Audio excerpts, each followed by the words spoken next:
You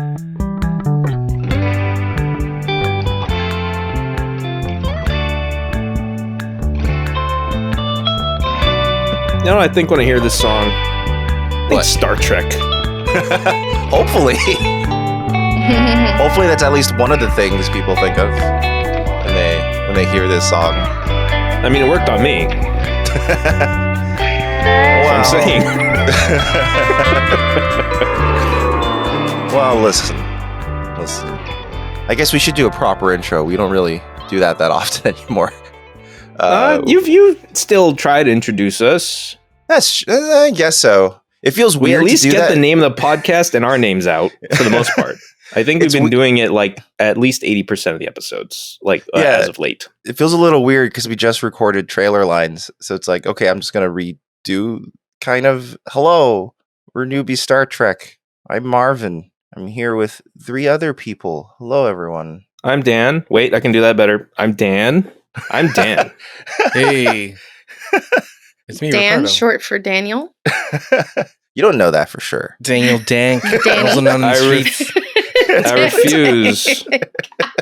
I refuse to reveal this fact. Short for Dan Tank. Yeah. See? It could be short for Dan Dink. Yeah. Oh man. As far as the internet knows, that's my name. That was one of the funniest. As far as Event Horizon knows, that is your name. Look. I don't know why. It's one of those things I don't that know what they saw on their screen. I mean, they don't know what an Asian surname is. Maybe they were like, is it Don Dunk? Yeah, Dan Dunk. Danke. Oh my God, stop. Please. Oh my God, this is too much for me. Okay. Okay, I just have every now and then I get a fit of laughter and I just can't stop. Yeah, I think it's the first time you did it on the podcast. Yeah. It's okay. This is one of the moments. But when it happened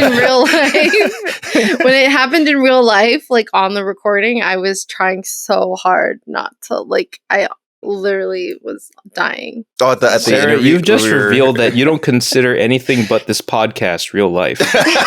Yeah, that's hooked up. Yeah, that's true. I'm Sarah, the one who's cannot stop laughing at the moment. I don't know why. Dan makes me laugh for no reason. He doesn't even do anything. He just does. Oh my God. Okay. I didn't know I had this power over you, Sarah. Yeah, I don't know. Something about Dan just really triggers my laughter. It's a dank. Yeah, I trigger a lot of people. This innate childlike joy gets ignited. Childlike joy when Dan is around. Hey, did I ever tell this podcast that time a person who had a known history of sex offenses with minors told me that I was young at heart? Oh no. What? Oh my God. Oh, really? That you're young at heart? Yeah. I was like, thanks, buddy. So wait, sex offenders told you that?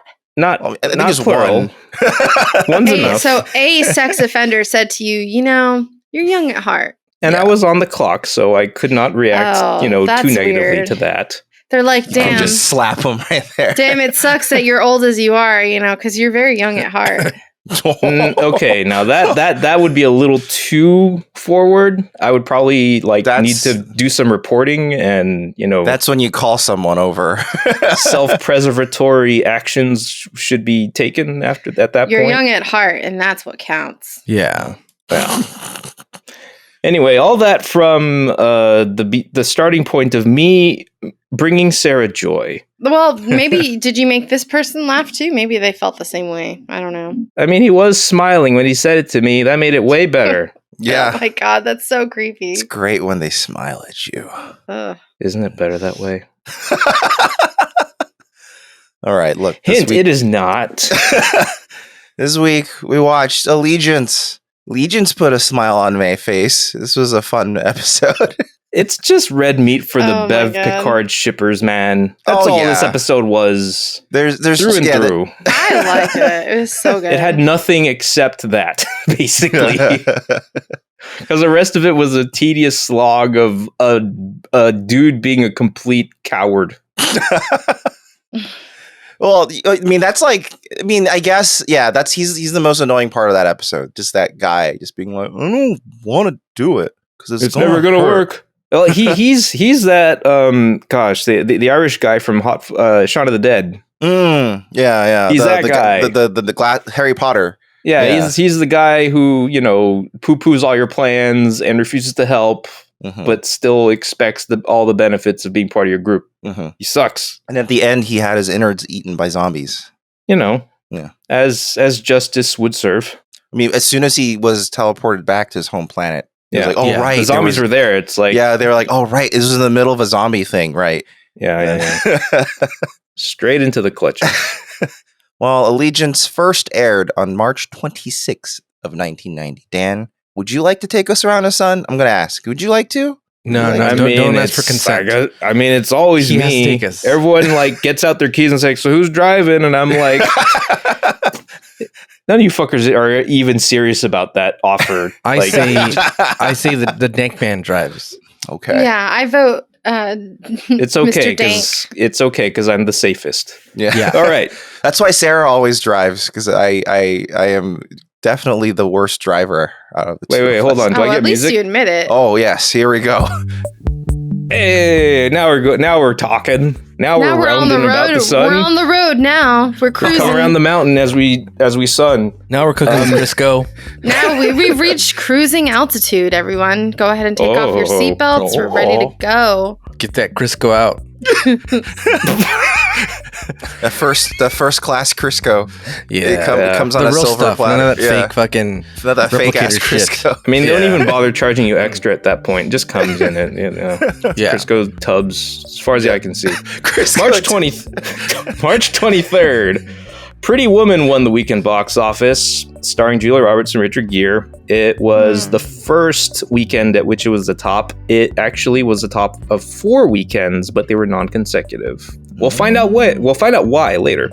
Pretty Woman? Yes, Pretty Woman walking down the I just street. watched that this year for the first time. Really? Oh, interesting. Was it any good? It's fine.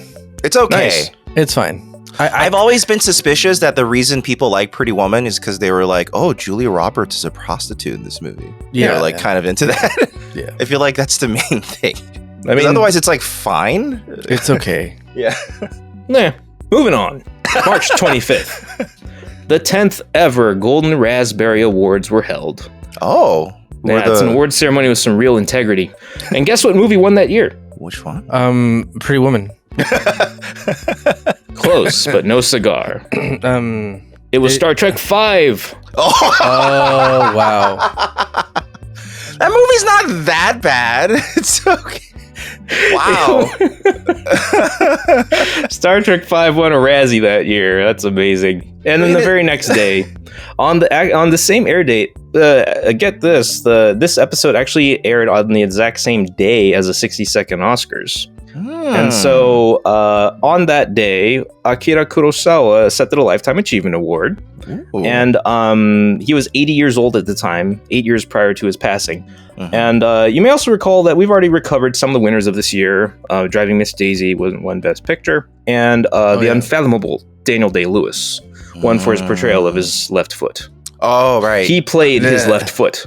No one knows this, but he literally got a 2 left feet. He got a surgery. He's a method actor. Yeah. Method actor means you have to destroy your own body. Yeah. So powerful. Yeah. So terrible. That's why he got into the shoes, because he's like, I can't buy 2 left shoes anywhere. I have to build my own. Yeah. He's like, I have a competition in me. Yeah, and then he lived with a cobbler for 3 years to find out how that works. And Yep. Classic Daniel Day-Lewis, man. Yeah. That's why the last movie he's ever acted in, he's a tailor, because he's like, I can never let anyone touch my clothes ever again. Yeah. I need to make my own clothes. Except anybody named Taylor Swift. I'll let Taylor Swift touch his clothes. Mm-hmm. That's a trip around the sun, everybody. Oh, wow. Woohoo. Wow.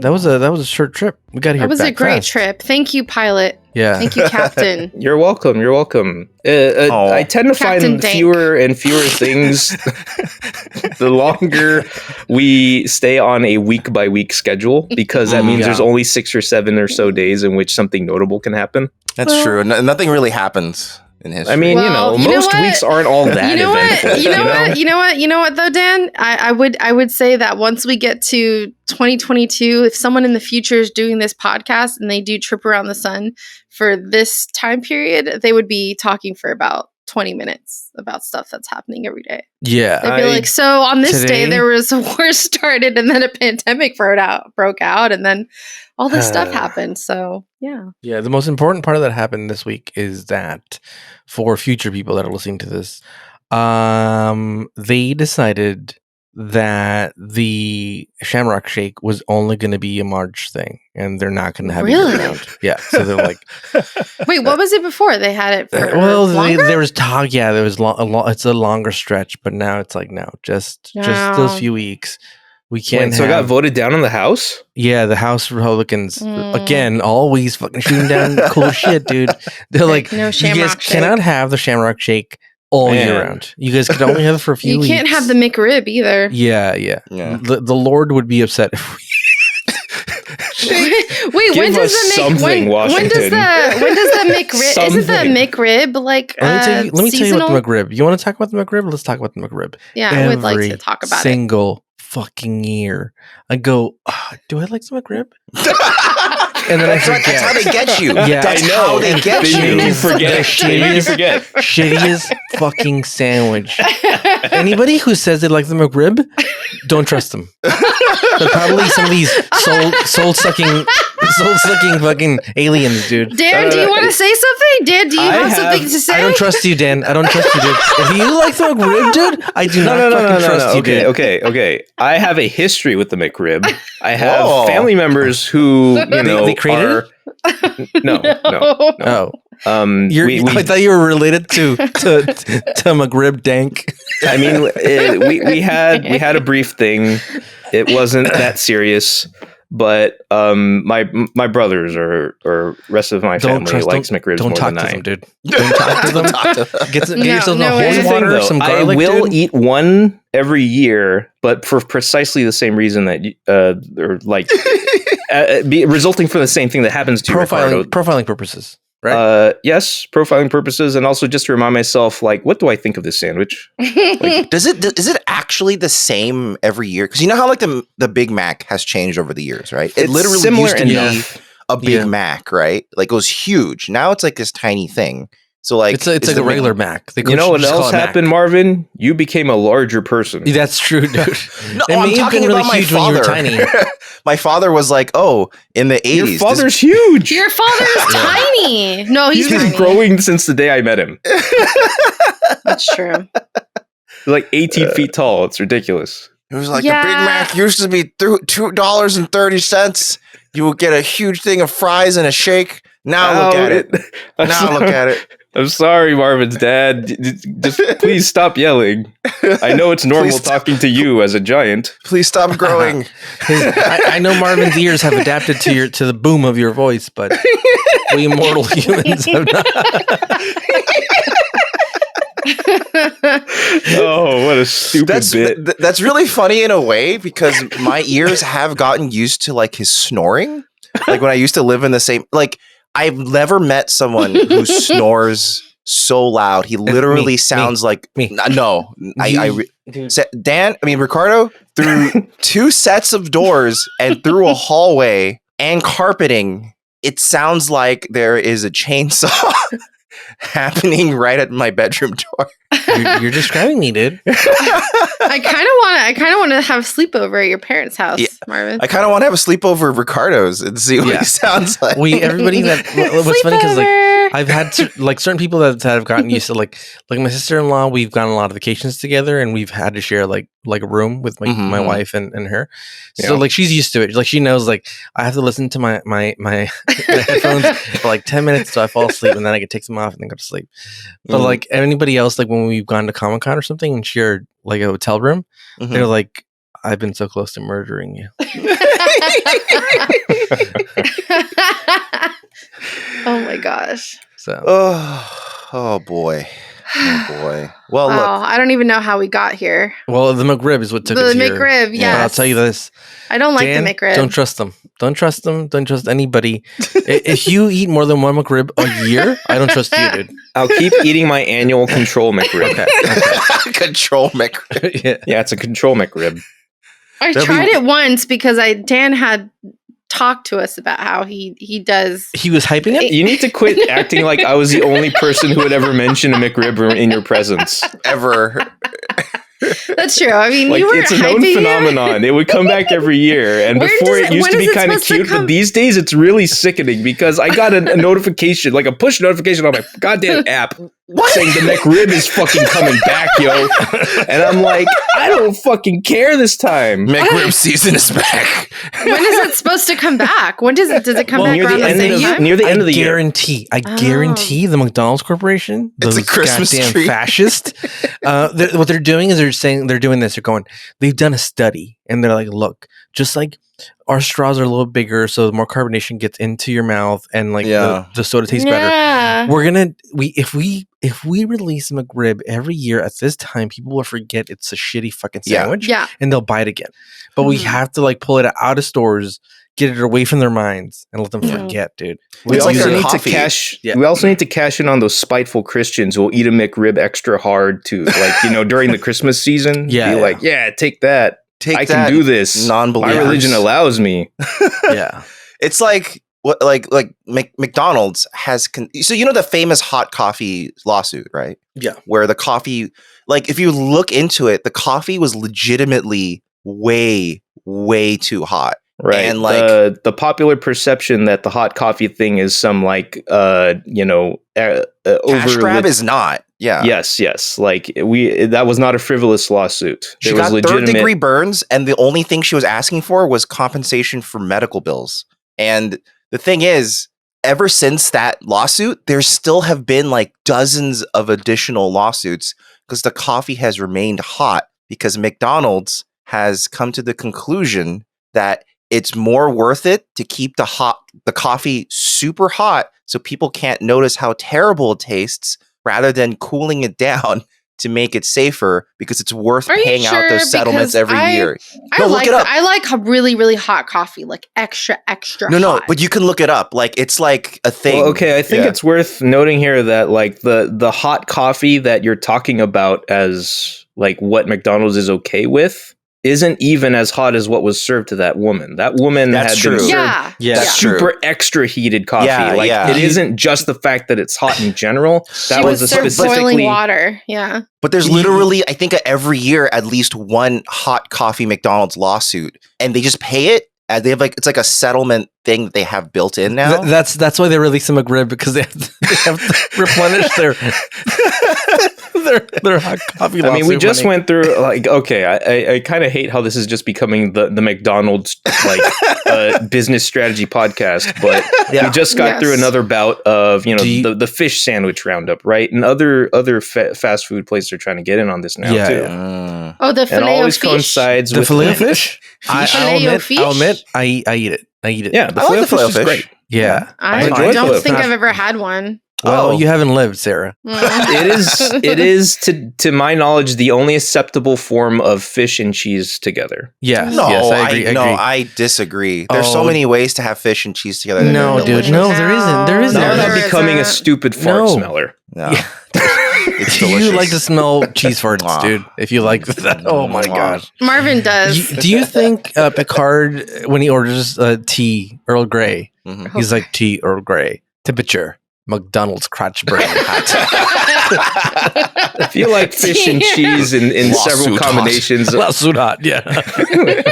Lassie. No. Tea Earl Grey, scalding. McDonald's 20th century. The computer lets out a warning, Captain, that could cause serious injury. Yeah. If you spill it on the floor, it could really damage the hull. It matters not to me. It may cause structural damage. Make it so, computer. Give me my McDonald's tea, Earl Grey Yeah. temperature tea. Oh, the Oh my fucking gosh. fucking McRibs. Listen. No. I like to think Jesus has Bane's voice. What? I like to think Jesus has I've Bane. I've risen. That's what he sounds like. Yeah. Penance has defeated you. We should take this moment to say, if you're easily offended by religious humor, crude humor, or any type of humor, It's too late. if humor in general, it's too late for you because you're listening to this, and if you're listening You're to it already out mad. loud, if you're listening to, yeah, you're already upset, but you're going to keep listening probably just to see how crazy it gets. So you're welcome. And if you're listening to it at work, this is probably a bad idea. Don't turn off the speakers, Janet. Janet, everyone's upset that you're listening to this podcast out loud, dude. Headphones, Your Janet. boss, Tim, you piece of shit. Janet doesn't fucking like you, dude. That's why she's listening to this podcast really loud. Yeah, she's tired of you, She's tired of you micromanaging everything. Yeah, tired of you making. Look, when you buy your fucking McRib, dude, don't make fucking Janet. Oh, taste it, Janet. It's fucking good. No, she doesn't fucking like it, dude. You sure you don't want something, Janet? I mean, yeah. I'm gonna go. You don't want to get you one? No, fucking Tim, get the fuck out of here, dude. You still haven't washed the smell off your fingers from last time. They're still saucy and Yeah, disgusting. they still smell like No, fish honestly, cheese. it takes some doing, dude. Yeah, That's what happens when you boil pork and then put it on Like- a burger. yeah. If you want to look up The boiled annual pork- control McRib leaves a mark. Look, Janet, listen to me, Janet. If you want to cruise the internet at work and not let fucking Tim know what the fuck you're searching, because then he's gonna. Look, he's got a crush on you. He is trying to find out what you're into. He's gonna pull up. He's gonna call IT. It's probably some guy named. If Tim's your boss, then IT guy's probably his name is like either George or Horatio. Justin. Yeah, and he's gonna ask one of those dudes like, "Hey, pull up Janet's fucking search history," and they're gonna be able to do it. But guess what? If you use our sponsor, ExpressVPN, the best VPN, No idea. they're not gonna know because all they're gonna get is Turkey. I'm like, who's searching Turkey? The country of Turkey. All they're going to get is encryption because ExpressVPN, one of the most secure VPNs around. In fact, when the Turkish government tried to raid one of their servers, they couldn't get anything out of it. Yeah. Because nothing was there. There was And no they're very- turkey. No turkey to be found. And it's No. very flexible as a service. It works in thousands of locations across the entire world. Yes. And if, like, for example, if you're in a country where, you're feeling a little isolated, it's maybe Russia, maybe China, maybe you're having trouble getting past some sort of national firewall, Yeah. ExpressVPN helps you get right through. Yeah. Also, it works great with Netflix and other Yeah. streaming services that monitor VPNs and try to shut them down. ExpressVPN keeps changing their IP so much that doesn't really work. They can't catch up. Also, Yeah. it's still fast. You want 4K Netflix?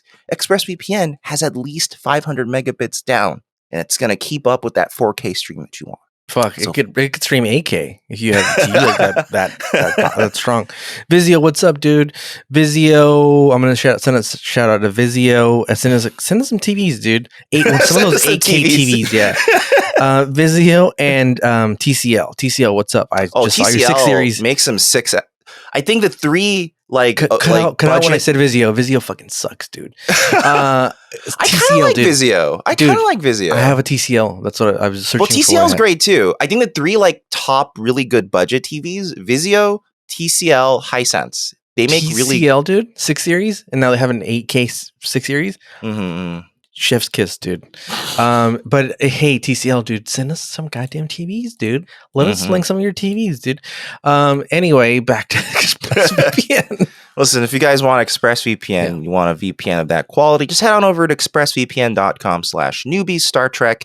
And if you sign up for 12 months, it gives you an extra 3 months for free, which means you save a total savings of 49%. That's a pretty dang good deal. So that's at expressvpn.com/newbie Star Trek. Sign up for 12 months. You get an extra 3 months for free. Listen, I think now Tasha's ready to come out and ask Ricardo a question. Ricardo, could you please tell us what happened in this episode? Calm down, Tasha. She's getting too frisky. She's getting too frisky, dude. This episode, what should we say about this episode? It was nutty. It's a nutty episode. I liked it. I really liked it too. Well, I liked it, and then there's some parts that I was like, "Oh, this is very stupid." So I like this is what's happening with this episode. I'll tell you what's the haps. The captain, Jean-Luc, he is probably, I want to say he's probably reading some like erotica, you know? Yeah, it does. You can't see the cover. It's like ancient really, erotica. Yeah. but it looks like a very old book. It does. And he is watching. He's reading, and he does the old man like, oh, I'm not sleepy. What are you talking about? I'm not I. Mhm. And then he kind of just like fades away and sleeps. And then this tablet shows up, and it scans him. Yeah, it's hard to tell at first what it is. It just looks like a mistake or something. It's like Windows 95, A Space Odyssey. Yeah. Yeah. And he, but it's funny how like he just dozes off. And he's like, oh yeah, and he's kind of rocking a little bit, but do we think that chair looks comfortable? It looks pretty comfortable. It looks well. I don't more like comfortable the than arms, Riker's though. jacking off chair. I Yeah, mean, Riker's chairs looks really uncomfortable. Yeah, This one's the like really puffy, but chair? Jackatorium. I think what I don't like about this chair is I don't like that his feet hang off. Yes, I want. Oh, that's always restraint. uncomfortable. Yeah, Yeah. And it also Yeah. tapers in to force your feet together, which isn't necessarily I don't great. like that. Why can't And then the there's future no just have arm. comfortable chairs? Why is it so difficult? Shut Do up. you think they would have mastered it by now? Yeah, now I'm looking at it. It's a very narrow chair. You kind of have to really. Like I would be afraid to fall off. Like I'll roll Look, off the side or something. Comfort and ergonomics never look cool. Yeah. And then he right away Data's like, oh, I'm not like, he could sense that not sense, but like a sensor goes off that like he can't get the captain's reading, so he's probably not there. So Worf like fucking books it. He's like, I'll find him. He's probably in his jackatorium. So I need to take a look at this. you take a look at what kind of erotica he's looking at. I like this new Worf. Yeah. And so sexier the captain wakes up, and he's in like this weird room, and there's it's crazy because like, so there's one dude who's kind of like sitting crisscross applesauce style, and he's kind of got his head like he's kind of like I don't want to say it, but I'm gonna say he's kind of like in a siesta mode, you know? Like, like it looks like he's not responding at all. It looks like he'd be awake. He's but like sitting up though. It's really weird. Does he sleep sitting up? I think that's the assumption. Presumably he's meditating. I think that's what he says he was doing. I see. So, okay. Yeah, that would make sense. Yeah, that's why he's not like being like, what the fuck? And I think that's also like adequate reason for why Picard doesn't try to address him right away. Yeah. And then there's some blue lady meditating. There's a blue lady there, and this blue lady's asleep.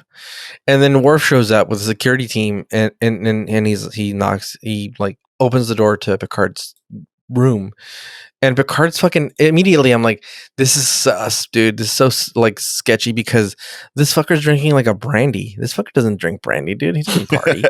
and he's got a brandy in like one hand, and he's got like a book in the other. And immediately I'm like, that's not Earl Grey tea. No. This guy's an imposter, and he's an imposter. And then we get to what's really happening, which is that the captain has been sucked into the tablet and into this room, not the room. Tell me why Zoe should have been there though. Or Room, starring Brie Larson. Yeah. Oh, the room. Yeah, you're right. Yeah.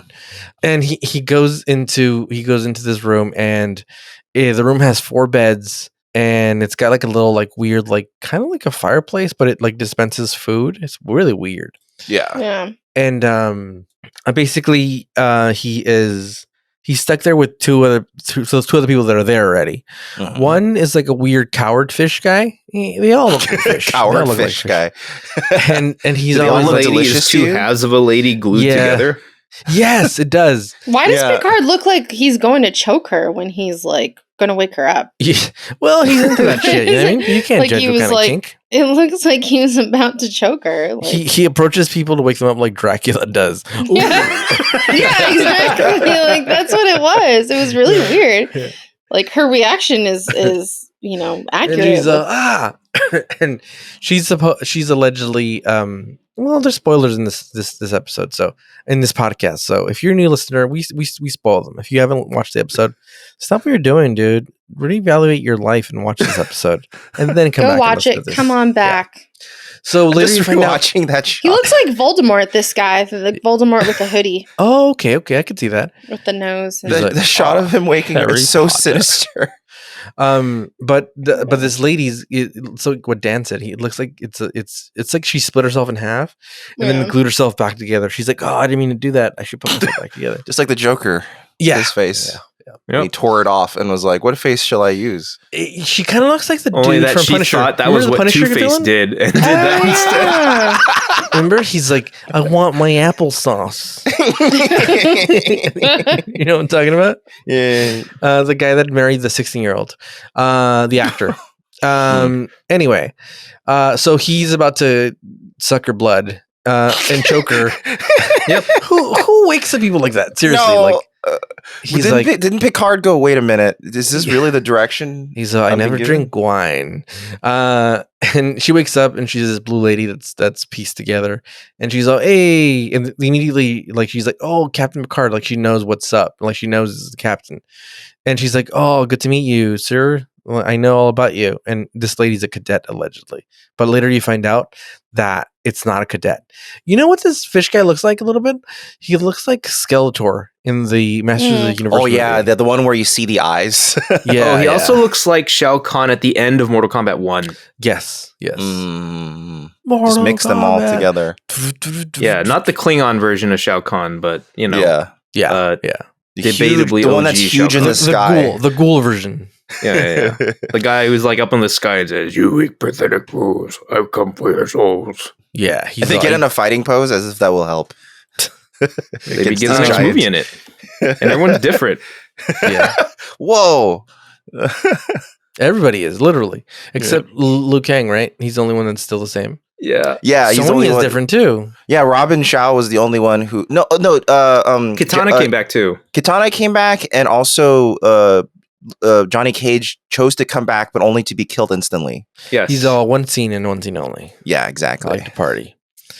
So this lady, she's like, oh, she knows all about the captain. She's like, oh yeah, I know your shit, dude. I know what you're talking about, boy. And so he's like trying to figure out like, what the fuck, where the fuck are we, dude? Why are we, and no one could tell them anything. They're like, it's kind of like, you know what it feels like the movie Predators with an S at the end, the Robert Rodriguez movie that he produced, where they wake up in that planet and they can't. All they remember is like, oh, there was a flash, and then like I went to sleep and I woke up. This is like Saw / horrible nightmare game escape room. Do you want to play a game situation? Yeah, where Only feels like an escape room. They're all stuck in a fucking escape room and have to.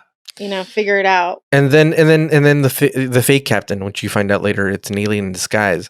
But these aliens are fucking soul suckers and like DNA suckers. No, they're there to create drama. They're drama. Well, they're drama llamas. That's what they are. I mean, these ghouls, like they'll replicate you. They know the memories. They have memories. They have like the DNA. They have everything. They're like, it's like a clone, but. Yeah, and that's the part that baffles me about this species, because later on they're like, we are trying to understand your people, and it's like, bitch, you just completely inhabited a person and mimicked how they act and feel and fooled everyone. What better understanding do you need? Yeah. Get the fuck out of my body, dude. Well, Sarah and I hypothesized that they may like not be able to fully replicate a personality. Do you think they're not able to fuck? That's why they want to fuck is Picard? Well, I think that's the personality. I think that's what I thought is they can have, all the brain connections or whatever they said. They have all the access to the physical and the mental and everything you've learned, but they don't have like the personality, which I think, we'll definitely talk about later, where, there's some things that you act on and some things that you don't. Private, you know what yourself, I mean. All right. So that's my, and maybe they wanted to get an understanding of that. I don't know, or maybe they just wanted to fuck with people. They were just bored. Like, they wanted to fuck. Do this fucking experiment. I want to see what it's like to be in a human body and fuck and all this stuff and whatever. He got very close to figuring out what that's like. Yeah, he did. That dude was so close to fucking Beverly, dude. Beverly was down, dude. Beverly was down. Oh, she was definitely DTF. Yeah. For sure. We'll get there, but yeah, DTF. So then they're like, well, what's up with this room? Why are we stuck here? And then they, excuse me, the fish guy, he's like, oh, well, I'm a coward. My people are cowards. We always like agree to disagree Openly. We agree to everything. Yeah. And we'll surrender anybody. Yeah. And like, even Picard's like, you've surrendered like 4 times in the last year. And then the fake Picard goes, I, Jean-Luc Picard, am disgusted at your nation's history of surrender. Yeah. You're fucking... Oddly enough... You're worse than our people. Yeah, you're worse than the French. The fish Voldemort guy is the most annoying one in the room. I hated him. I was like, you're annoying. By a country mile. And then the other guy, the angry guy, which we'll get to, was my favorite. So. It was weird because Picard at the end said, so we all respond to authority differently. You, Fishman, you're the type who will just go along with whatever anyone says. And I was like, no, it's not. He's been complaining the entire time. Yeah, his summary of everything was so off the mark. Like, it felt so weird and like, wait, you're just saying things. This isn't ringing true at all. I was like, okay, so that one's not actually following along. The anarchist guy is kind of accurate, except he was willing to go along with Picard. So that's not entirely true either. And then the cadet, he's like, and then there's a cadet. A cadet doing what cadets do. Yeah. just doing shit. Yeah. And then the fake Picard goes the perfect like, hey. combination of like authority experimentation. Like, what the fuck? It was a weird summary, yeah. And sorry, Picard, Ricardo, no. Picard was like, he was like, the fake Picard. He's like, hey, change of plans. We're not going to meet the Sylvester Stallones or who the fuck they're going to meet. I don't know who the fuck they're going to meet. They're meeting some people. They're going to Uber somebody. Yeah. And they're like, we're not going to meet them. We're change of plans. We're going to go to this other fucking planet and check it out. Check out this part of space. Let's get there. Mm-hmm. And then he like tells Wesley, and Wesley's like, oh fuck, all right, I guess so. And then he changes the course. And then he's like, hey, let's not hear me out. Let's not tell anybody where we're going at all. And then Riker's like, okay, I'm with you. I obey orders. And he's like, so like nobody tell anybody anything. All right, guys. Can you keep a secret? Yeah. Riker? And then he's like, hey, let's go to my secret spot. And he's like, yes. And he's like, hey, seriously, dude, I'm gonna ask you to do some sketchy shit, dude, and you just gotta go with it, dude. I may tell you to go in this room. Spot. Yeah, I may tell you to go to the room. It's gonna be dark, and we'll play Who's in My Mouth, and then we'll see where it takes us. And Riker's like, I'm game. I'm game, dude. We're gonna go to the closet and play 7 minutes in heaven. People in my mouth. Yeah. So he's like down, and so then you flashed over to the real Picard. Well, the real Picard, please stand up. Please stand up. And he's touching on like the Simon Says thing on the wall. He's like doom, and he's like, in the fish guy's like, what are you doing? Simon Says thing on the wall. Like. And he's like, I'm just showing them like that we're not idiots here. We're dealing with like people that know how to speak. You know what I'm saying, dude? So I'm like, he was like doing like Morse code or some bullshit. And then they all stand weird. Did you guys notice that all these people like stand weird? Like the fish guy is like in a weird like yoga pose on his bed, like he's kind of meditating. And then the alien girl, she walks like she's doing the diamond cutter, like from that wrestler. You know the wrestler? Diamond Dallas's Page is yeah. She's doing the thing diamond. That he accused Jay-Z of stealing, the hand symbol. Yeah. And she's doing it, but near her vagina, which is weird. And so she's like, "Oh, diamond cut this." Yeah, and she's like, she does walk really weird, right? Yeah, and she's like, "Oh yeah, the captain," and she's like she's noting all these things. It reminds me of like the C-3PO walk, but that was because his arms literally could not move. Yeah, she has no excuse. No. She's got no excuse at all. And so everyone's sketchy, dude. And you're like, oh man, this guy, he should take off his jacket, dude. It's probably really hot, but maybe you keep him warm, he'll cook himself from the inside, eat him. The other dude wanted to eat them. Yeah. Yeah. He's not there yet. He's Picard's not there yet. Picard's like, how many days can you go without eating? He's like, looking at this tasty fellow? Fucking 3, bro. 3 tops, dude. Fucking tasty. Yeah. Yeah. You should call him Tasty Cakes because I'm going to This is also around the time of the episode where Picard just starts like name dropping all of his knowledge of other like planets and species. Yeah. He's all the electrolytes. We know the electrolytes. We know the bandicoots. It's like your dumbass people surrendered 6 times consecutive. Yeah. and then this other fucking ghoul looking motherfucker shows up. He looks like a weird ghoul vampire, and he's got a knife, and he's like, fuck you guys, dude. Where the fuck am I? And again, this episode reminds me of the Predators movie where he shows up. You know what this monster looks like? He looks like one of the creatures from Masters of the Universe, dude. I think he does look like that, but he also looks like John Connor's friend from Terminator 2. Oh, a little bit. The long-haired fool. Yeah. The one who went to the arcade with him. Yeah. And who's actually the voice of Montana Max on Tiny Toon Adventures. Really? Oh, yeah, that was him. What a You can career. tell when he laughs as they drive away on the bike. He goes like, it's great. So this dude, I swear this guy and the Skeletor guy look like two of the creatures from Masters of the Universe, dude. Just combine him with like the other Skelebro from the holodeck. Yeah, Skelebros. They all from like the same like. Because I'm a Skelebro. Yeah, that song. It's like the Island Boys song. Oh my god, yeah. It's an island boy or island boy.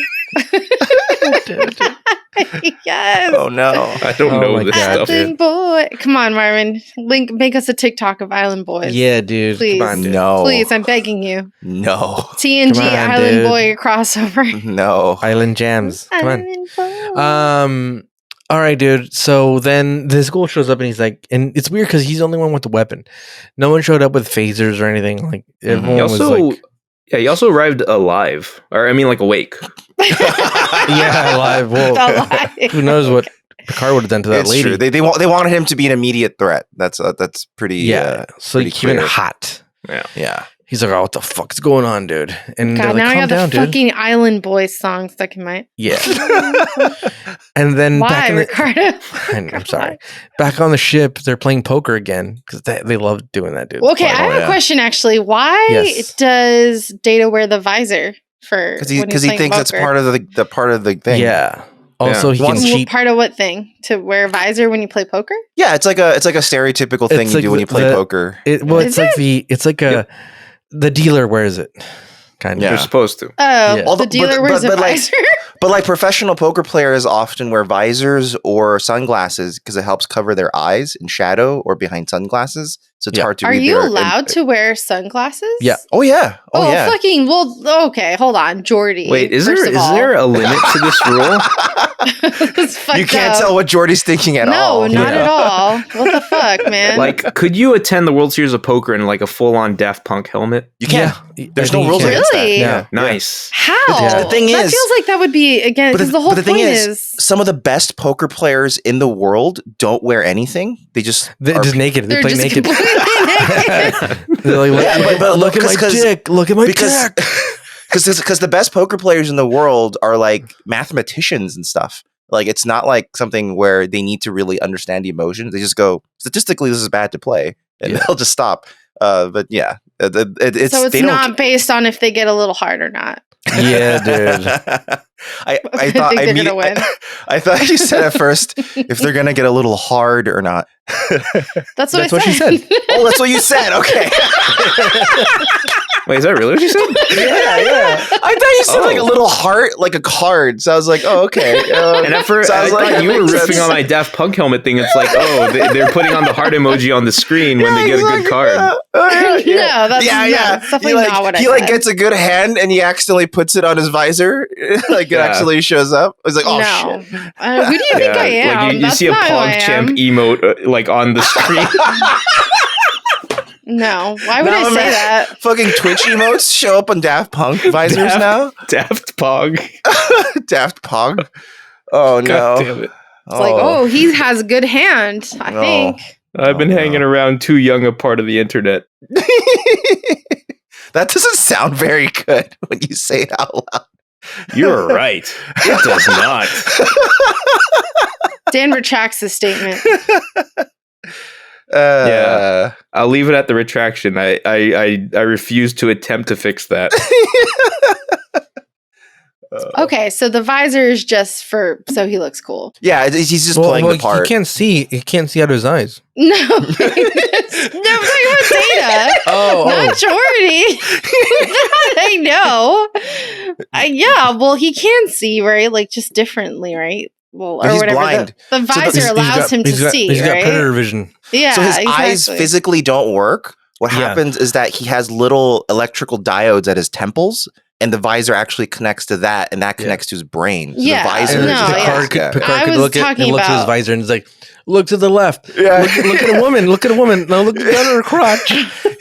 He was so excited when Geordi was wearing the visor and like remote like viewing through the visor. He was like, "Oh my god, this is what you see? This is amazing! Yeah. Look at Data. What does Everybody's Data look naked. Imagine if you could see everybody's naked all the time. And Jordy's like, "Oh shit, I accidentally had that left on." You just have to ignore and like go about your whole day just normally. Well, you probably get used to it, right? After a while, you're probably like, "Yeah, that's." He's like, "Yeah, everybody's naked. It's fine." Yeah, that's what that dick looks like. So Data is wearing the little visor on his head just to be cool, just to fit in. You got it. He wants to fit in. Yeah, it's cute. Yeah.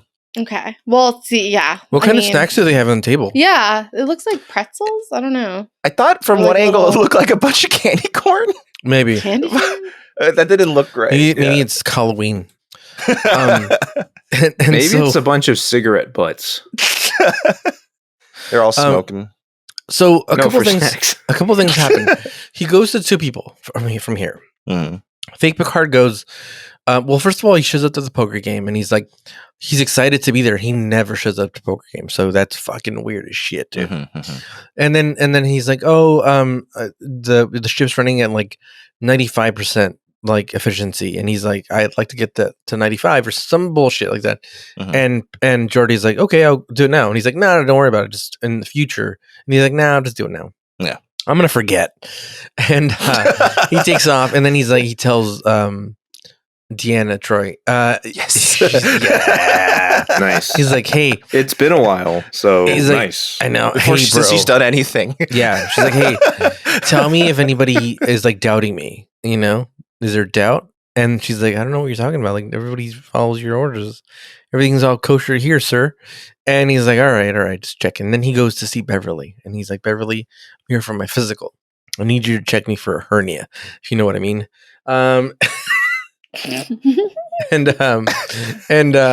And so he goes to her and he's like, oh, you're not due for a checkup, dude. You're fine. And then he says, hey, would you like to have dinner with me in my quarters? Ooh. And that's when it gets interesting, I think. Ooh, that's when she should have said, no, this isn't the right Picard. This isn't the right Picard because the right Picard... She immediately pulls out her phaser and shoots him.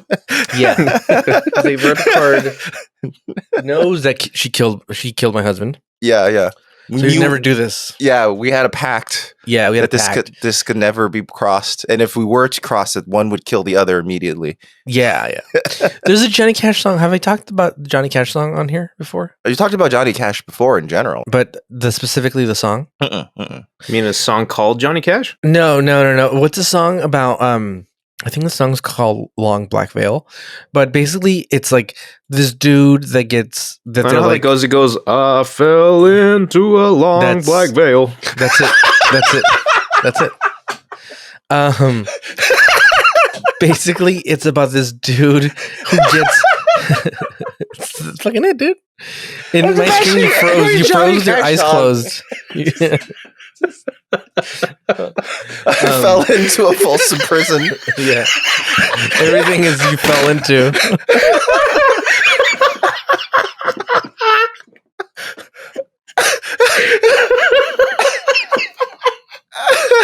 Oh my god. So the song's about this guy that gets accused of a crime, dude. Yeah.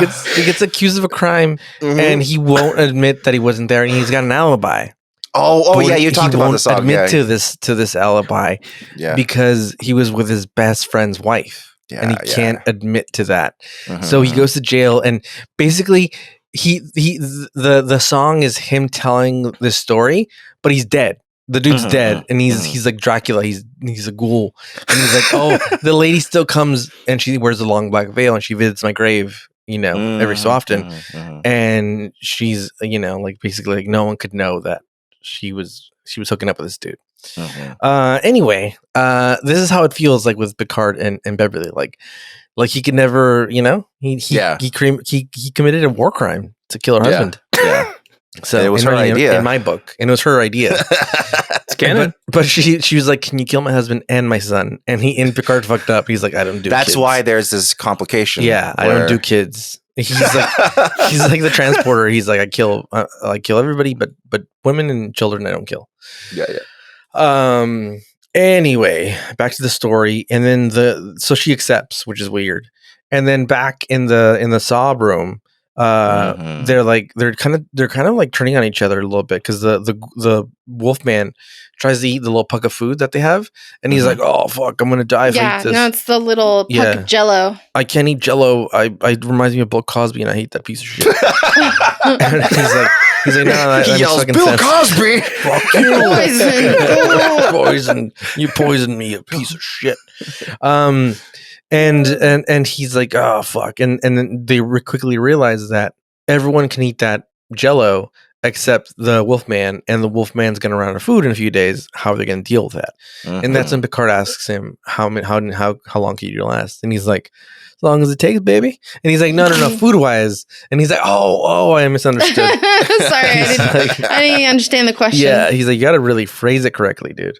It was a little hard for me to believe that just off of that one like lick and him yelling poison, that was like enough to be like, oh, that means he can't eat it at all. Yeah. Maybe it just tastes bad. He just doesn't like the flavor of strawberry. Yeah. He's just like, remember when Dr. Steve Brule tried sushi? He called it poison too. Oh, that's a flood of many memories coming back. So just check it out. So basically, this guy is acting like a kid. Like he's like, "Oh, broccoli. Oh, this is fucking poison." And it's like, no, you just don't like it. You'll get used to it. Don't worry, dude. That's what it felt like to me. Yeah. I didn't believe him that he couldn't eat it. Yeah, like how can you tell something's just like shut up poison? and eat your sustenance gel. Yeah. And really so they're like Picard's like, fucking the wheels are turning, and he's like, "Oh, that's fucking interesting, dude."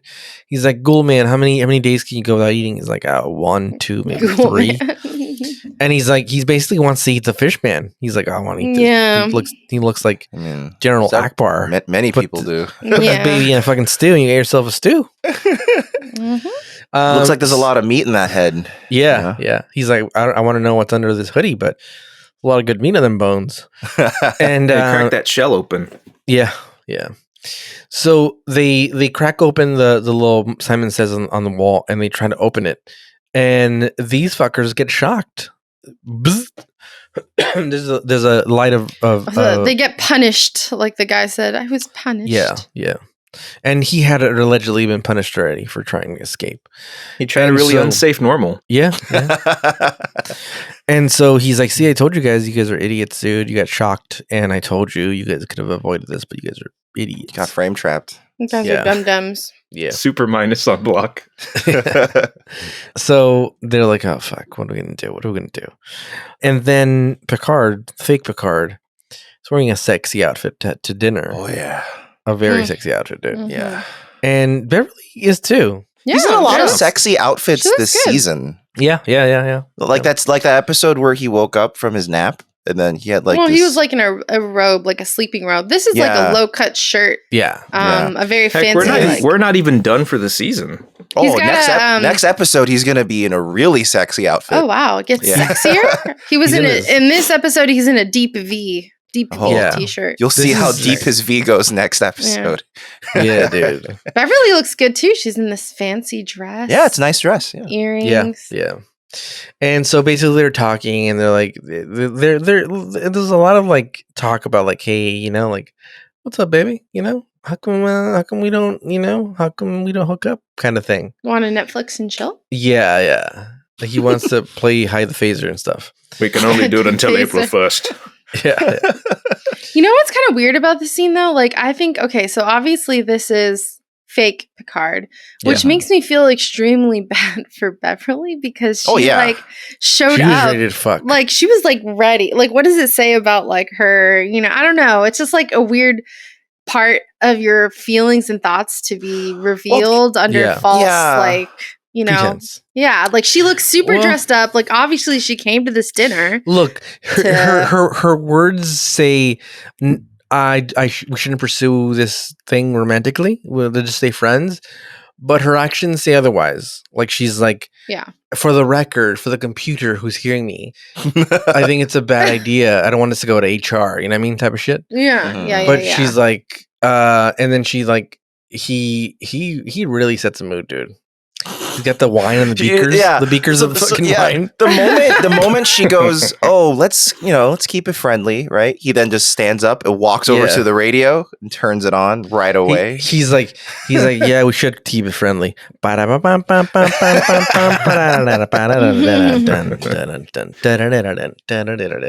don't know. I mean, does that kind of reveals that like she really does have a thing for him. Yeah. And they to be fair, they revealed that in the second episode of the series. Yeah. When everyone was drunk. Yeah, I don't think you got a chance to see that one. It's the Naked Now where everyone got super drunk. Everyone was naked, dude. Yeah, everyone got drunk. Wesley established his status as a war criminal. Yeah. You know, it's like you're at work and all of a sudden your crush for your boss like comes out. You know, it's just like it's very awkward. I got a lot of secondhand. I got a lot of secondhand embarrassment from this episode. Yeah, I felt very awkward, and this scene was part of that. It felt very awkward for her. So. And and so they kiss, dude. They fucking go there, and they're like, and then he fucking pulls a baller move. He's like, well, anyway, I guess we can't really hook up, you know. So, and then he opens the door, and he like kind of like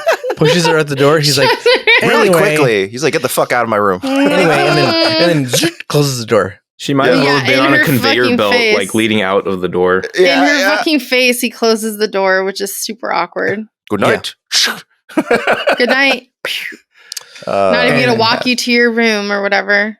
Yeah, she's still literally at the door, facing the door, and she's visibly like, "Oh wow, I just got the door like shut in my face." Yeah. Very awkward. So. In the Saw room, they're kind of like basically blaming each other. Like why are we here? Who are we? Why are we all here? And why did they choose each and every one of us? So they kind of start blaming each other. Like, oh well, I'm a coward, so like I wasn't me. And he's like, no, it could be you because you're a coward, dude. You bitch ass coward. And then meanwhile, they fucking what's his name? Riker, that's it. Riker has a drink with Deanna Troi, and he's like, "Hey, something sketchy's going on with the captain." And Deanna's like, "No worries. Here, his emotional state's fine. He's fine. Don't worry about him." And then Riker's like, immediately, he's like, "Then I know something's wrong." if you think he's fine, then I know something's wrong. And the captain comes in and he's like, Geordi, you son of a bitch, you fucking did it, dude. And he's like, what did I do? He's like, you got us at 90-something%, dude. You tip top shape, dude. The ship's fucking, she's singing through the air, dude. And he's like, we don't really, there's no wind resistance because it's space, but if there was, it'd be fucking really also dude. Like what he does when he walks into 10 forward, like as soon as the door's closed, he's just like, hi everybody, like he waves around at everybody. Yeah. It's such a cute little wave he does. Yeah. He does like he does the Queen's wave, you know, like how the Queen has to wave like a certain way. And he's like, hey, I'm so excited, dude. I'm so excited. Geordi, you fucking fuck, dude. You're the best, dude.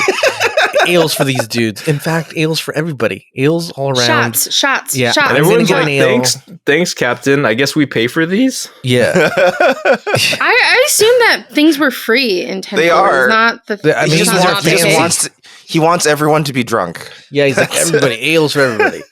And he's like, you know what this calls for? A sea shanty. Oh man. Okay. I had forgotten this scene was in this episode. I was so excited as it was coming up. Oh, you forgot it was from here? Yeah. So here You know Patrick Stewart, he was like, this is my fucking he's like they're like, Patrick, in this episode we're gonna have you, he's like, I'm down. You don't even have to ask me, dude. I'll fucking sing. I grabbed it for this. Here, look. Frank Sinatra, done. Come cheer up, my lads, 'tis to glory we steer, to find something new in this wonderful year. To honor we call you as freemen and slaves, for who are so free as the sons of the waves. Heart of oak on our ship, jolly tars on our men. We always are ready, steady boys, steady. We'll fight and we'll conquer again and again. That line right there kind of like stuck out to me, though. It's like conquer. Well, the whole song about that. the song itself is weird. It's called. Are they talking about women? No, conquer what? It was a British sailing song called "Heart of Oak" from the 18th century. Shanty. Yeah, so like they talk about things the English would have back then, which is not great. Like, oh, we're free men, not slaves. We will conquer other countries. Oh no! This doesn't strike me as the perfect thing to be singing in this century. Everyone's like, "Oh, this is awkward." It's a weird song to sing. Yeah, it's a lot of secondhand embarrassment from this.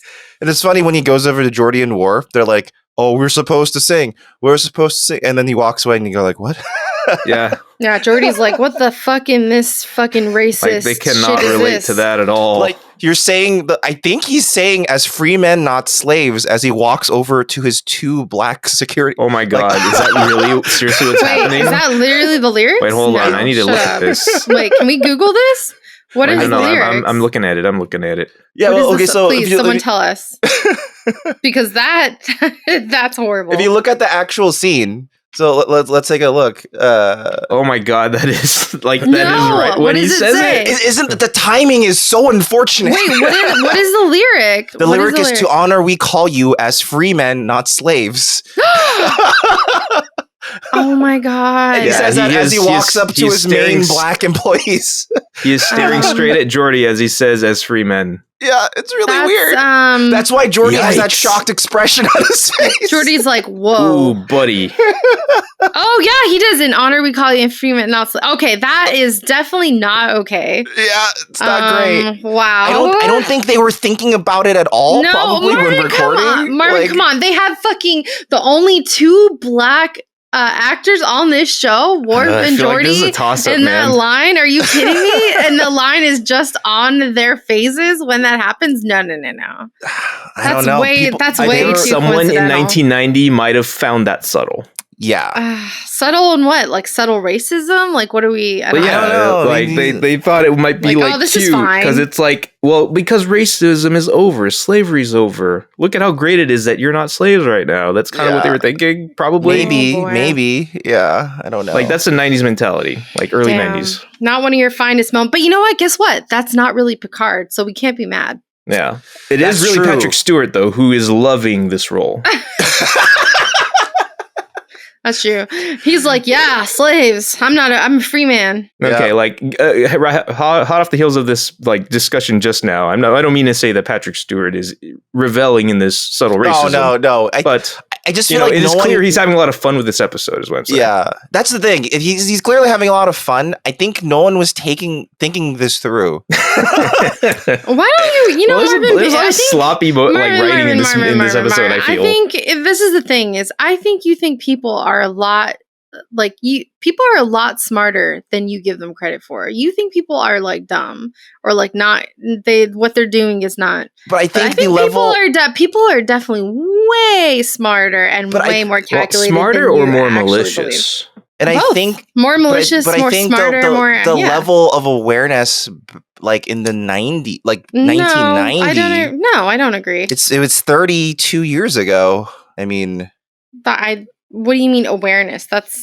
There is a more cultural awareness about what's appropriate to say to black people today than it is 32 years ago. I think in the 90s it wasn't okay to say the word slaves to. I mean, it never was to black actors. I mean, it was never okay. It never was, but so many other things, all sorts of horrible things were happening, like out in the open, casually. Like Right, without which is understanding understanding what it meant. Like, I get it. This was the era. This is the age. That's where we no, disagree. Because this is the age where people were starting to believe that colorblindness is okay. No, you know what I mean? that's I agree that it's common and it happens and it's whatever.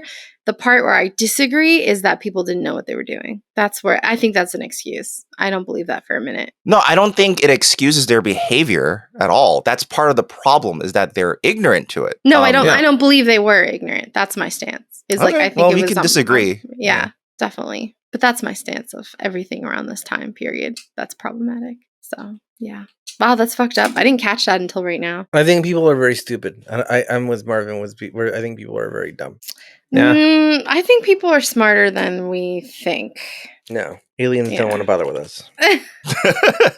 We're dumb people. Well, apparently in this episode, they want to figure us out. It's the whole. They want to know how we fuck. It is really funny though that Picard singing out loud is what puts him over the edge. That's the thing that makes him go, "This is definitely not our captain." He's singing and he's happy. I demand a meeting in the flower room now. I mean, there are things that we have to talk this shit over. There are things like if you busted out singing and dancing, Marvin, I would be like, "This isn't Marvin." No way. Our captain is singing. We must consider mutiny. I'll be honest, Sarah, if you called me at some point randomly in the middle of the night, like freaking out because Marvin was singing, I don't know how I would take that.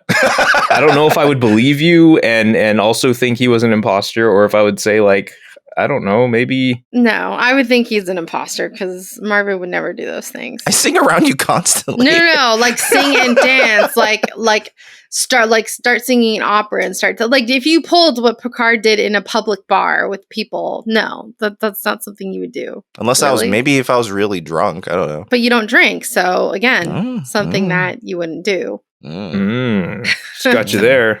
Just got your number, man. You don't drink. You don't do anything that would make you. What if you got drunk the old way on life? No, where you put booze in your butthole and like maybe the old-fashioned way. That's the way the Sumerians got drunk. I think you can get drunk faster that way. I think that's why people allegedly, because it's like a suppository. That's why people put cocaine in their buttholes. It gets to your bloodstream faster. Good to know. Good to know for future. I mean, if you guys are ever in the mood for cocaine, butt cocaine. So Riker pulls. I'm not putting that up my butt. I don't know where that's been. He calls a meeting and he's like, "Hey, something's happening here, dude." He's like, he doesn't want anybody to know where we're at. He's fucking singing songs, dude. Fucking sea shanties. And then Beverly's like, "Yeah, I know what you're talking about." And they're like, "Oh, yeah. Well, what do you have?" And she's like, "Well, I was compromised emotionally." Basically. Yeah, but she didn't like disclose. Reveal. Yeah. She's like, "Oh, we had dinner." Yeah. So like, oh, really? So Picard has to fucking Sherlock Holmes it. And the one that's in the saw room, and they try to pop open that door one more time, and they open one door, but it just leads to another door that's sealed. Yeah, or just a wall. I think it's just like a wall. Yeah. And then Picard, the fake one, he says, "Hey, we're going to go to this thing," and it's like I forgot what is it, like a supernova or what's happening? Pulsar. It's a pulsar, which is like when a star collapses, but it didn't quite become a black hole. It can become a pulsar. Yeah. So he's asking the crew to get closer and closer, and I was going to say Rigby. What's his name? The child war criminal. Wesley. Yeah. Wesley he is like, "No, if we get closer, we'll damage the ship and us." And he's like, "No, get us closer." And then Riker's like, "No, don't follow that order. Basically, fuck that shit." What does he say? He says it's something. It's like a specific word they use. What is it? Belay. Yeah, belay that order. Yeah, if you want to get laid, don't fucking give that order. And if you want to write dramatic ship dialogue, you use the word belay. Yeah, use that jargon. Yeah, dude. Yeah. I wanted to belay her, but she was taken.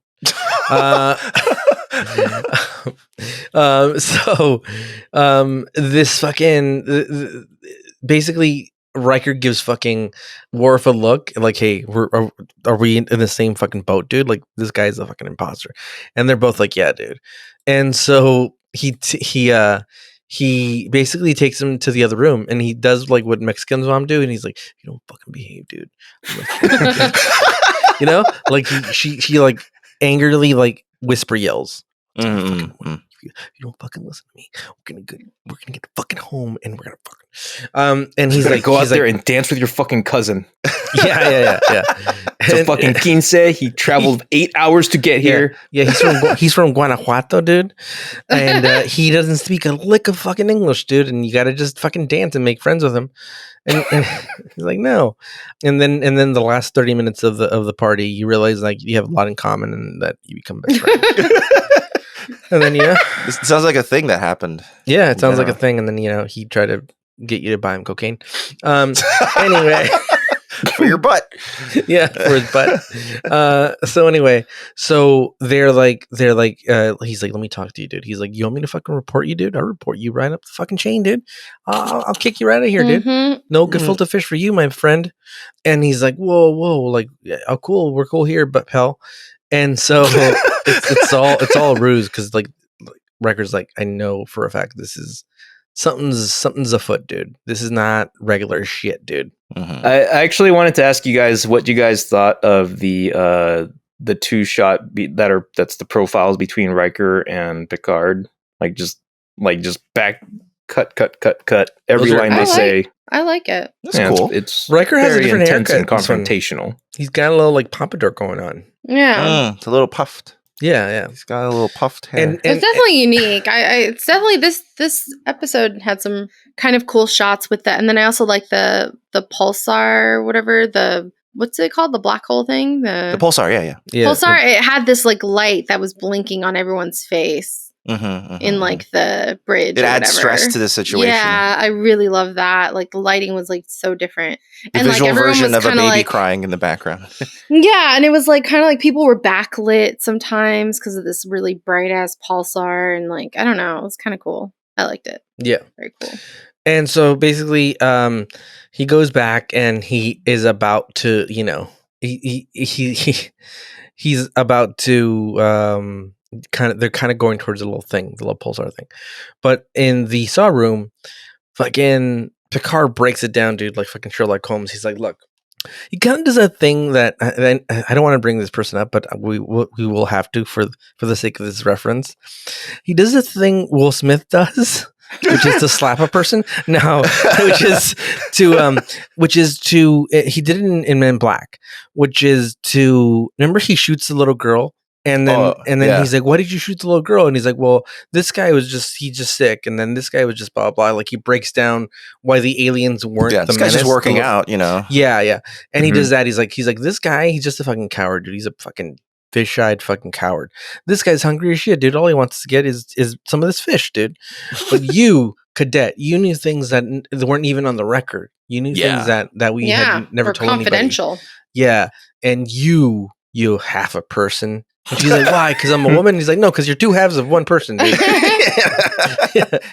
He's like, you're a goddamn fucking alien, dude. You're the one who's been fucking spying us the whole time. And then she shapeshifts and she's like, no, you are right. Nano. But then she turns into like three people. Yeah. 3-1, if you know what I mean. And they're like, oh, we think as one. A lot of hive minds in this fucking universe. Yeah. It's easy to just be like, they all look the same. Yeah. Okay, so who else thinks these aliens that she turned into look like Reggie Fils-Aimé? They have maybe a similar head shape to some degree. Of their bodies are ready. And now they're all managing. They went from pizza to Nintendo and now GameStop. No, he left GameStop. Oh, he already left GameStop? Oh, he left GameStop a while ago. Oh, now what's he doing?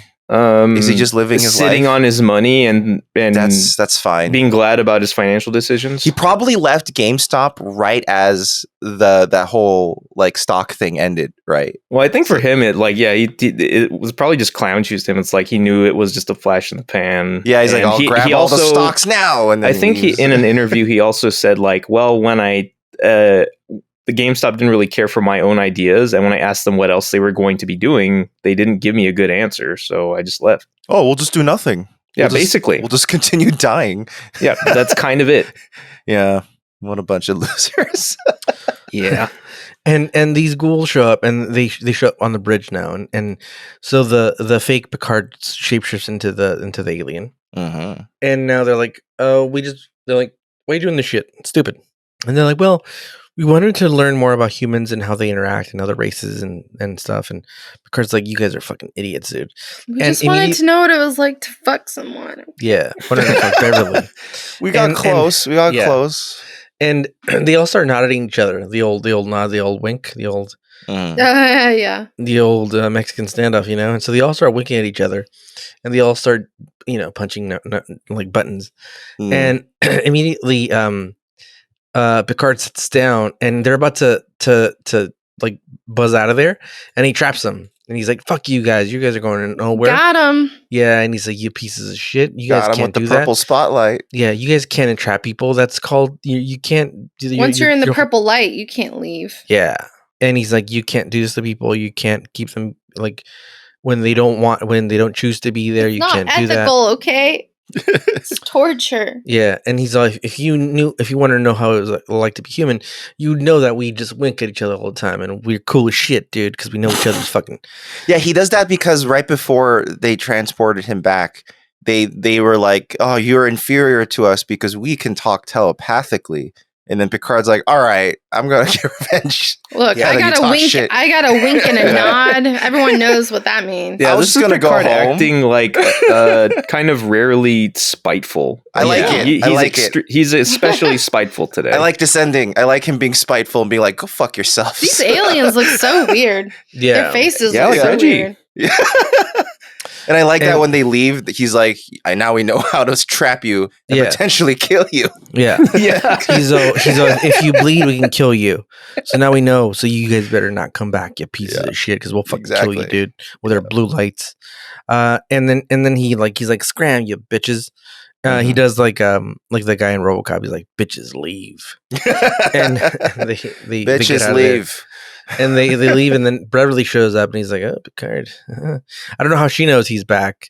Yeah, Beverly. I think Picard is just like, "Oh no, what did I do?" Yeah, Beverly probably doesn't know that he's back, and she's just like, "I'm just gonna take my chances with the weird alien guy." Yeah. Because it's at least he's putting out. It is very possible that she's completely oblivious to all of the events. And that she's just going up to be like, "So what's going on?" And then you want to have dinner again? I thought she knew. I thought she came there because she had gotten word. No, maybe how does she know, Sarah? How does she know? Yeah, that's true. No one gave her a look. That's true. Yeah, it's true. That's true. Well, then she just came there to, get her man. I guess I don't know. Yeah, essentially. Well, right before this, Picard goes, "Well, I hope the fake me didn't cause too much trouble." And then Beverly shows up, and he's like, "Oh boy."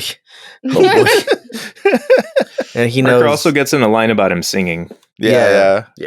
I think he knows. So me and Marvin had a little I think he knows that there's a possibility the clone might have done something sexual with Beverly while he was, the fake Picard would have, and now he kind of and now there's this awkward that wasn't me, but that's how I feel, and I feel like this is kind of similar for sure. Yeah. Wait, sorry, say again. He knows for sure that they were gene jamming. Yeah. There you go. I think the embarrassment is that like the alien knows all of his memories and feelings, but chose not to disclose to be discreet with them in the same way he would with his personality. Yeah, Picard deep down is just like, I want to fucking get her on the bed. Let's make a new Wesley. Let's do this. Yeah, let's make the Wesley the right way. Yeah, better not just be another Wesley. He just holds those feelings deep down inside, but the fake Picard was just like, I can act on this because why the fuck not? Let me just ask her to dinner, kiss her, wine and dine her, and she was like, oh, okay. So very awkward. That's what he wanted. I didn't read it that way, but that makes sense to me. Yeah, I like that. Picard's like, let's have another kid and call him Good Hank. It makes for a very awkward work day. after. Yeah. Oh, yeah. Well, It's then like- he's got to go, like, be like, all right. Like the thing that happened to Beverly, it's almost like when you have like a really long involved dream about someone. Yes, and then you see them, and, you're they like, they acted a certain way in the dream, and it felt so real. And then you get up and you see them in real life. And You're like, depending on what yes. they did, it's like, oh hi, or oh hey. It's like, oh, weird. Oh God, you didn't. Okay, I have to remember you didn't actually murder my entire family. Yeah. I've I've had a dream where I was in my house. It was it was dark. It was nighttime. No lights were on, and I saw a coworker of mine on my couch. Oh, my God. Sitting and staring, and then I looked down and I realized I was surrounded by corpses. oh my God, that's Were they doing cocaine in your butts? They very well may have been. That was the form of murder. It was ODing on cocaine and butts. It could have been. I have no That's clue. terrifying. But that's the Did image. you go to that, work the next day and you're just like, looking at them like, your cocaine-ridden fucking corpse. Yeah. You know, I went through some thought exercises after that. It's like, could they? Probably. where were you last night? Yeah, probably. Better steer clear. Yeah. Just to be safe. They're Man, going to that be like, could be a hey, lot. Dan, can I come over today? And, Just to hang be out? safe. And Better you're get them fired. I'm not gonna be.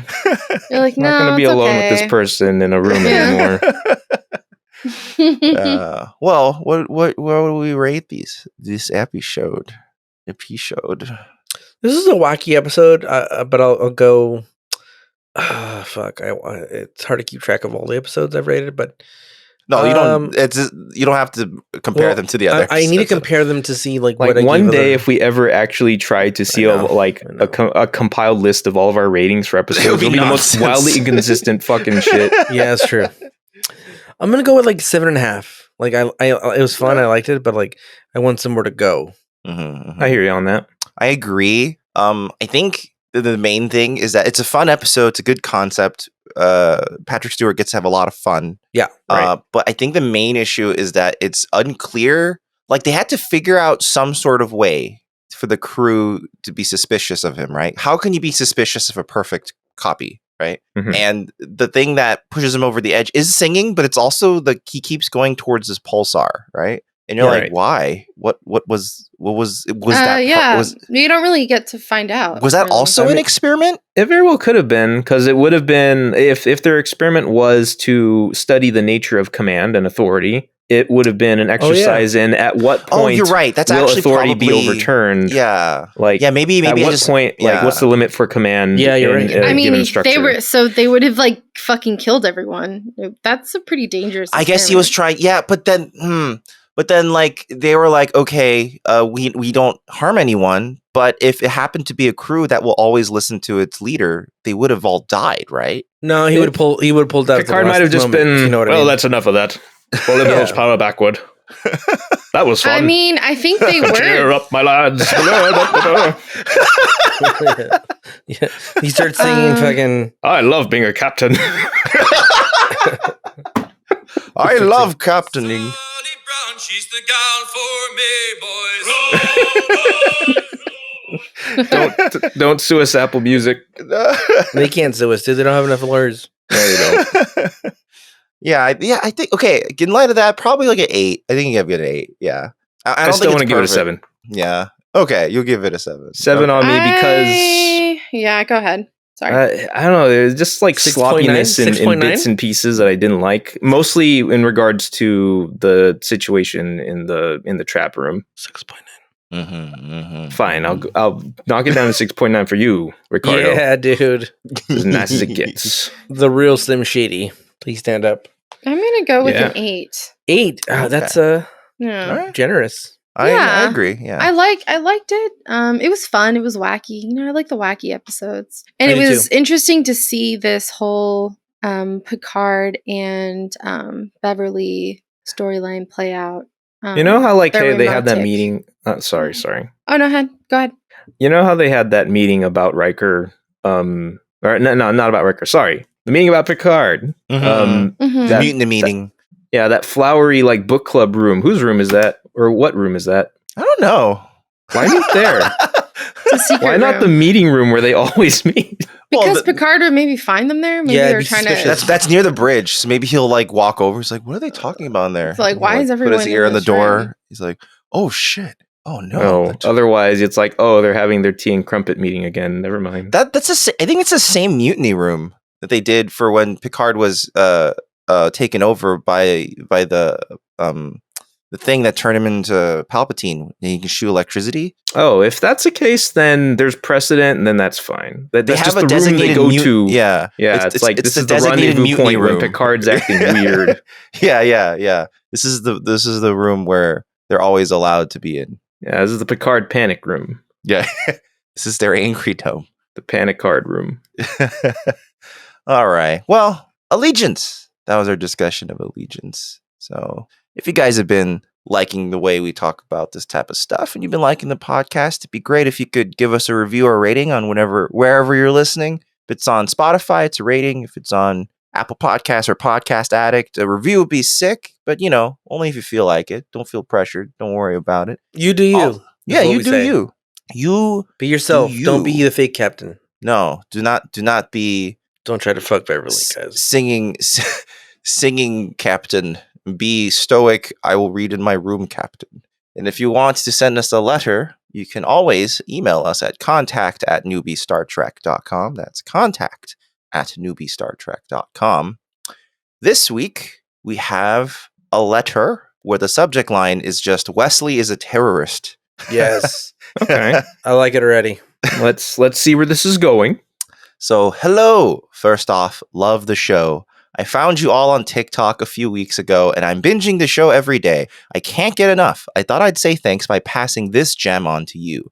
I attended Gen Con in 2003 and discovered this niche music genre called filk music. It's like Weird Al meets fan fiction. I picked up a CD of one of the performers that had a collaboration with this other band called Ookla the Mock. No fucking idea. The song is called Mr. Worf, and I link the studio version of it here. Enjoy, Nathan Phillips. I'll do this Ricardo style. Yeah, do it live. Let's hear it. Hey.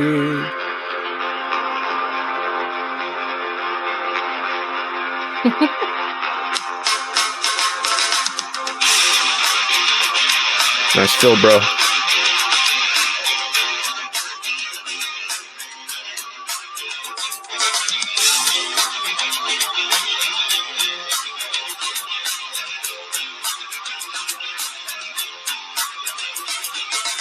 Captain's on a holiday, first mate's gone away, and is on an engineering for repairs. Dr. Crusher's got a cold, Wesley's only 12 years old, and all the other children are mind control. So it's like a summary of... What do we do when the enemy ship comes into view? When the pressure's on, who will take the con? All right. Wow. Okay. So it's like a summary of the show. Yeah, I like this. I like this song a lot. I like it a lot. I like That's very the cover interesting. art. I'm into it. I want to get Now, a shirt. is this of band this exclusively art. about Star Trek, or is this just one song about Star Trek? I don't know. We got It's to just find called- out. Yeah. Because an overall summary of the show sounds appropriate for like a band that does one song about Star Trek, you know? You know what I mean? Yeah. I don't know. I know nothing of this genre. Well, It's learn not so- something about it. We will. All right. Well, Nathan Phillips, thank you. Thank you. For making us Thanks, aware like, of thanks this for new listening. genre. For what it's worth, that's definitely the sort of song that will be more rewarding for someone who is not a newbie. That's true. Yeah. You No, got to know more you know about what? the show. You know what? You're right, but I enjoyed it. There you go. And I'm a Listen to newbie. it again when it's all over, and then, Yeah, and then you'll you'll be just like, love it all the "Oh." more. You'll start crying. Yeah, You'll be like, exactly. oh my god. The tears will flow and never stop. Tasha. Tasha. Your lacrimal reckoning is coming. I'm All lactose right. intolerant, so I don't know how that's going to work out. Don't worry. I too am lactose intolerant, but I take Lactaid whenever I eat salt and straw. Lactaid. Why Thanks don't for you your sponsor sponsorship, us? Lactaid. Lactaid, yes. But Ricardo hates Lactaid, so I don't think it. Here's the thing. No, I don't Fuck hate your it. sponsorship, Lactaid. I don't hate it. I drink the milk, but I don't like the pills I because I see. forget to take them. I see. So but Most of you the don't, time- you don't like them because you forget to take them? Yeah. Most of the time, this is what I do, Sarah. I look at the item that I'm about to eat, and I say, Mhm. "Is the squeeze worth the juice?" If you know what I mean. I'm talking about diarrhea. I'm talking about diarrhea. And so I go, like, I'm gonna eat Domino's or Pizza Hut. I'm like, no, it's not worth it. I'd rather wait and figure this out. Oh, you're that lactose intolerant where even like cooked Like cheese will cheese. cause. It will too, yes, but I don't let it run my life. I'm not one of those people like, oh, gotta order. I'm like it's like fuck that. Order it with cheese. I'm gonna fucking eat it. If it's good enough, I'm gonna eat it. Like it doesn't Wow. like it. I don't Embrace the juice. Yeah, I embrace the Amazing. juice. If you know what I mean. Heck Yeah, yeah, Marvin dude. always has. We have Lactaid, in the car, in the bags, in the off, I do anywhere too, but I forget to take it. anywhere I we forget can to have take it. I have the Kirkland signature one, the one that comes in a Mm. box of a million of Yeah, them. you just Yeah, gotta yeah. travel with it everywhere. I do. Just Yeah. But you know what? make sure you're Sometimes I'm like, prepared. I like gambling, dude. And I may shit my pants on the way home, but Maybe I might good shit my cheese. pants when I get home. yeah. Yeah, We shall it's very see. important. I'm not. Yeah, I'm always I'm not lactose intolerant. I mean, I don't like milk or anything. I just Oh don't my like the taste God. of milk. But like, Yeah. cheese and ice cream and stuff like. Fine, Sarah doesn't bother prefer you prefer yogurt or almond milk in your cereal, right? me. I don't like milk. Like milk. Yeah. I've never liked milk. Yeah. I So love I milk. don't. I like I don't I like like cereal. I like yogurt in the cereal, but not almond milk. I think Uncut it's jams gross. and milk. Uncut jams. Why? Uncut jams. Uncut jams. All right. Well, thanks for listening, everybody. If you like, other stuff we're doing, we're doing other stuff. We have the Talking about Fugitive Frames Uncut film. Yeah, we talk about Uncut Jams on film. We talk Fugitive about Frames Uncut Jams. film podcast. We're going to be talking about canon films very shortly. We're recording Yes. Will we be talking in a about little bit. Josh Safdie's Josh film, Safdie. Muse. Uncut Jams? Yeah. We may. Yeah. Yeah, We Canon may come up. Films was one of his Uncut muses. Yeah. So that'll be coming up on the Fugitive Frames Film Podcast. Also, if you've never listened to before, there's already a bunch of podcast episodes up, so you can take a listen, see what you like, see what it's like when we talk about things that aren't Star Trek, and realize that it's the same level of attentiveness. Yeah. A lot of missed goddamn names and facts. You know and what? anger, and yelling, Yeah. and A disdain. lot of anger, dude. We also have our YouTube channel, Fugitive Games. It's been Yeah. a second. It's been a hot minute. I will get back to Tale of Two Wastelands. We It's just gonna need to stop happen. mentioning it on the podcast until we actually do something. Stop talking about it, Marvin. Well, we're gonna do it, and then Oh, you don't appreciate this mounting pressure, man. No, there's no. Did you say mounting? You can't mount the channel. Yeah, It's dude. not appropriate. It's not taking your turn. I'm not taking it bowling. Yeah, and then we are gonna go back to Perfect Tides eventually. I want to finish that game, so we are. Yeah, we we're need over. to. We need to. Yeah, that We'll get that there. game. We'll get there. The story was cool. It's got the adventure game quirks that make it a little difficult sometimes, but the story was fun. So we're gonna get back into that. And all of that, you can just head on over to fugitiveframes.com. It's all available for you in these nice, happy links everywhere. So next episode, this might be Picard's sexiest episode. And hold up. if I'm not mistaken, we might have a brand new guest on that episode. Yes, we will. Who? It's someone that Dan and I both knew back in college. Tim Burton? Yeah, Yeah. Tim Burton. Good old Tim Burton. Good old Timmy B. Timmy B.